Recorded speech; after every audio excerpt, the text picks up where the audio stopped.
Ako po si Anthony, ang primary operator po ng UV Rotary dito sa Roman. As of today po ay araw-araw po siya nagagamit. This week, ang UV Rotary ay naka 74 pieces. Consumables naman po sa varnish, sa white, sa black, sa yellow, sa magenta, at sa cyan. At ito naman po ang aking ink supply. Ito naman po ang printer head. Ito ang cupping head. Ito naman po ang ground wire.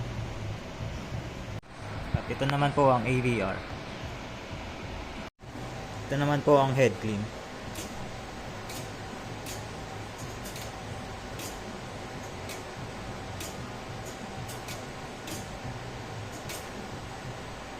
Ito naman po ang tawang pag nozzle check.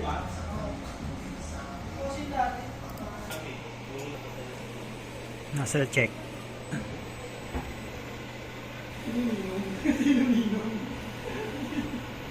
Nozzle check.